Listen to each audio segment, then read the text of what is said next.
আসসালামু আলাইকুম ওয়া জান্নাতে প্রবেশ করার ২৫টি সহজ রাস্তা দেখিয়ে দিয়েছেন হযরত মুহাম্মদ সাল্লাল্লাহু আলাইহি ওয়াসাল্লাম। তাই আসুন জান্নাতে যাওয়ার ২৫টি সহজ রাস্তা আমরা জেনে নেই। তা হলো নম্বর ১, শিরিক হতে বিরত থাকা। রাসূল সাল্লাল্লাহু আলাইহি ওয়াসাল্লাম বলেছেন, যে ব্যক্তি এ কথার সাক্ষ্য দিবে যে এক অদ্বিতীয় আল্লাহ ছাড়া কোনো প্রকৃত ইলাহ নেই, তার কোনো শরিক নেই, আর মুহাম্মদ সাল্লাল্লাহু আলাইহি ওয়াসাল্লাম তার বান্দা ও রাসূল, আর জান্নাত সত্য জাহান্নাম সত্য, আল্লাহ তাকে জান্নাতে প্রবেশ করাবেন আর তার আমল যাই হোক না কেন। নম্বর ২, আসমাউল হুসনা। আল্লাহর সুন্দর সুন্দর নামসমূহ মুখস্থ করা এবং এই নামগুলো সম্পর্কে জ্ঞান অর্জন করা জান্নাতে প্রবেশের একটি উপায়। আবু হুরায়রা রাদিয়াল্লাহু তাআলা আনহু থেকে বর্ণিত, নবীজি সাল্লাল্লাহু আলাইহি ওয়াসাল্লাম বলেছেন, আল্লাহর ৯৯টি নাম আছে, যে ব্যক্তি এই নামগুলো গণনা করবে সেই ব্যক্তি জান্নাতে প্রবেশ করবে। নম্বর ৩, আব্দুল্লাহ ইবনে আমর রাদিয়াল্লাহু তাআলা আনহু থেকে বর্ণিত, নবীজি সাল্লাল্লাহু আলাইহি ওয়াসাল্লাম বলেছেন, কোরআনের সঙ্গীকে বলা হবে কোরআন পাঠ করো আর মর্যাদার উচ্চ শিখরে আরোহণ করো, আর তেলাওয়াত করতে থাকো যেমন দুনিয়াতে তেলাওয়াত করেছিলে, কেননা তোমার মর্যাদা হলো কোরআনের শেষ আয়াত পর্যন্ত যা তুমি পাঠ করবে। নম্বর ৪, ইলম অর্জন। যে ব্যক্তি আল্লাহর সন্তুষ্টি লাভের উদ্দেশ্যে ইলম অর্জন করে, আল্লাহ তাআলা তার জন্য জান্নাতের পথকে সহজ করে দেন। আবু হুরায়রা রাদিয়াল্লাহু তাআলা আনহু থেকে বর্ণিত, তিনি বলেন, রাসূল সাল্লাল্লাহু আলাইহি ওয়াসাল্লাম বলেছেন, যে ব্যক্তি ইলম হাসিলের উদ্দেশ্যে রাস্তায় বের হয়, এর বিনিময়ে আল্লাহ তাআলা তার জন্য জান্নাতের পথ সুগম করে দেন। নম্বর ৫, আল্লাহ তাআলার জিকির। আব্দুল্লাহ ইবনে মাসউদ রাদিয়াল্লাহু তাআলা আনহু থেকে বর্ণিত, তিনি বলেছেন যে আল্লাহর রাসূল সাল্লাল্লাহু আলাইহি ওয়াসাল্লাম বলেছেন, মেরাজের রাতে ইব্রাহিম আলাইহিস সালামের সাথে আমার সাক্ষাৎ হলে তিনি বললেন, হে মুহাম্মদ, তোমার উম্মতকে আমার সালাম বলো এবং তাদেরকে এই সুসংবাদ দাও যে জান্নাতের মাটি সুন্দর, পানি মিষ্টি, আর জান্নাত সমতল এবং এর বৃক্ষরাজি সুবহানাল্লাহ, আলহামদুলিল্লাহ, লা ইলাহা ইল্লাল্লাহ, আল্লাহু আকবার। নম্বর ৬, প্রতি সালাতের পর আল্লাহর জিকির পাঠ। রাসূল সাল্লাল্লাহু আলাইহি ওয়াসাল্লাম বললেন, আমি কি তোমাদেরকে এমন কিছু শিক্ষা দেব যা দ্বারা তোমরা তোমাদের অগ্রবর্তীদের সমকক্ষ হবে, আর তোমাদের চেয়ে উত্তম কেউ হবে না সেই ব্যক্তি ছাড়া যে তোমাদের মতোই এই কাজগুলো করবে। তারা বললেন, হে আল্লাহর রাসূল, আমাদেরকে সেই কাজ শিক্ষা দিন। রাসূল সাল্লাল্লাহু আলাইহি ওয়াসাল্লাম বললেন, সালাতের পর ৩৩ বার সুবহানাল্লাহ, ৩৩ বার আলহামদুলিল্লাহ, ৩৪ বার আল্লাহু আকবার পাঠ করবে। নম্বর ৭, ওযুর পর কালিমায়ে শাহাদাত পাঠও জান্নাতে যাওয়ার উপায়। উকবা ইবনে আমের রাদিয়াল্লাহু তাআলা আনহু থেকে বর্ণিত, আল্লাহর রাসূল সাল্লাল্লাহু আলাইহি ওয়াসাল্লাম বলেন, তোমাদের কেউ সুন্দর করে ওযু করার পর যদি বলে, আশহাদু আল্লা ইলাহা ইল্লাল্লাহু ওয়াহদাহু লা শারীকা লাহু ওয়া আশহাদু আন্না মুহাম্মাদান আবদুহু ওয়া রাসূলুহু, তার জন্য জান্নাতের ৮টি দরজাই উন্মুক্ত করে দেওয়া হবে, সে যে দরজা দিয়ে ইচ্ছা জান্নাতে প্রবেশ করবে। নম্বর ৮, লা হাওলা ওয়ালা কুওয়াতা ইল্লা বিল্লাহ। এ দোয়া হলো জান্নাতের ভান্ডার। আবু মুসা রাদিয়াল্লাহু তাআলা আনহু থেকে বর্ণিত, তিনি বলেন, আল্লাহর রাসূল সাল্লাল্লাহু আলাইহি ওয়াসাল্লাম বলেছেন, আমি কি তোমাকে জান্নাতের ভান্ডার সমূহের একটি ভান্ডার সম্পর্কে অবহিত করব? আমি বললাম, হ্যাঁ হে আল্লাহর রাসূল। তিনি বলেন, বলো, লা হাওলা ওয়ালা কুওয়াতা ইল্লা বিল্লাহ। অর্থ, আল্লাহর আশ্রয় ও শক্তি ছাড়া আর কারো কোনো ক্ষমতা নেই। নম্বর ৯, জান্নাত লাভের জন্য দোয়া করা।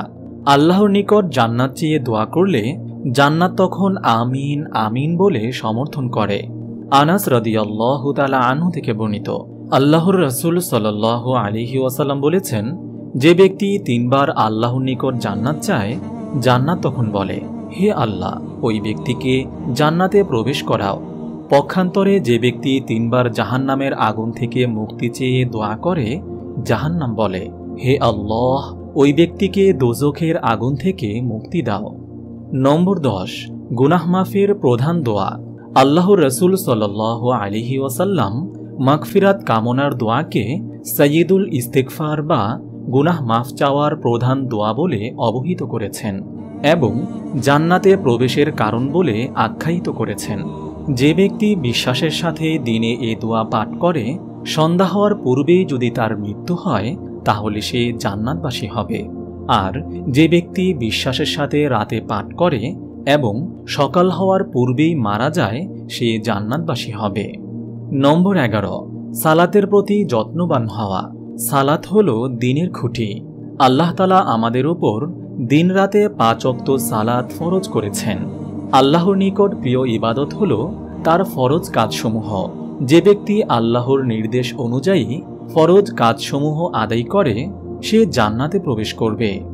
নম্বর 12, উম্মে হাবিবা রাদিয়াল্লাহু তাআলা আনহা থেকে বর্ণিত, তিনি নবী করিম সাল্লাল্লাহু আলাইহি ওয়াসাল্লামকে বলতে শুনেছেন যে মুসলিম ব্যক্তি ফরজের অতিরিক্ত প্রতিদিন 12 রাকাত সুন্নত সালাত আল্লাহ তাআলার জন্য আদায় করবে, আল্লাহ তাআলা তার জন্য জান্নাতের মধ্যে একটি ঘর নির্মাণ করবেন। তা হল জোহরের পূর্বে 4 রাকাত, পরে 2 রাকাত, মাগরিবের পরে 2 রাকাত, এশার পর 2 রাকাত এবং ফজরের পূর্বে 2 রাকাত। নম্বর 13, যে ব্যক্তি সুন্দর করে ওযু করে উপস্থিত মন নিয়ে ও একাগ্র চিত্তে 2 রাকাত সালাত আদায় করবে, তার জন্য জান্নাত ওয়াজিব হয়ে যাবে। নম্বর 14, ইসলামের উত্তম দিকগুলোর প্রসার করা।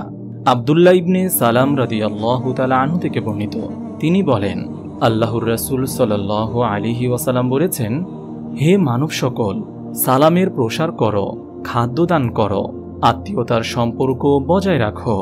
লোকেরা ঘুমিয়ে গেলে রাতে নফল সালাত আদায় করো, তাহলে শান্তির সাথে জান্নাতে প্রবেশ করবে।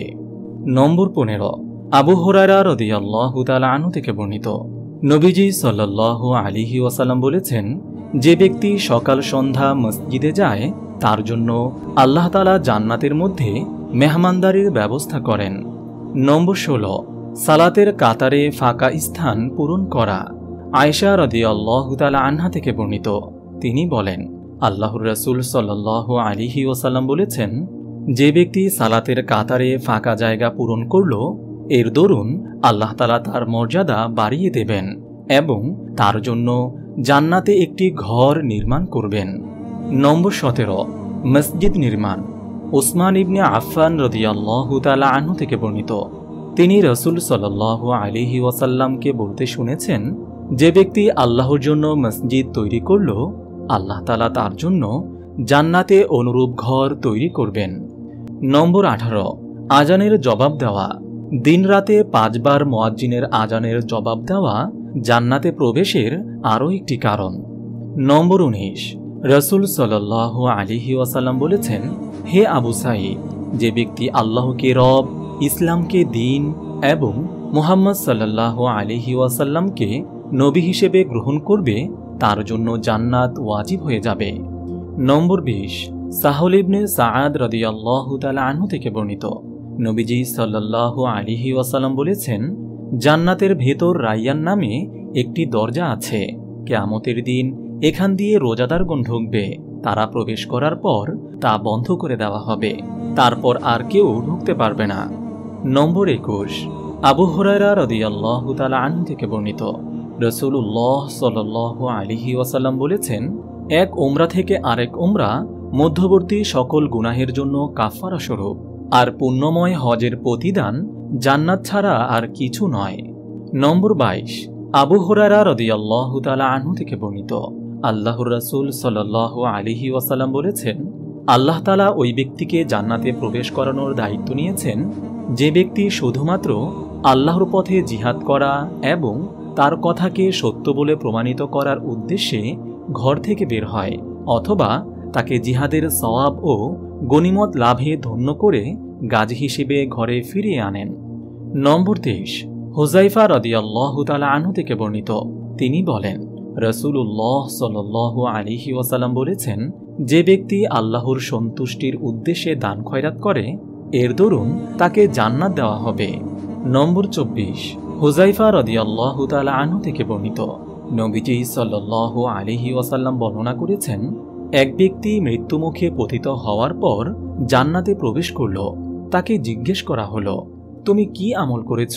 উত্তরে লোকটি বলল, আমি মানুষের সাথে কেনাবেচা করতাম, বিপদগ্রস্ত দরিদ্র মানুষকে ঋণ পরিশোধের সময় দিতাম এবং কিছু টাকা পয়সা মাফ করে দিতাম, ফলে আল্লাহ তাআলা আমাকেও মাফ করে দিয়েছেন।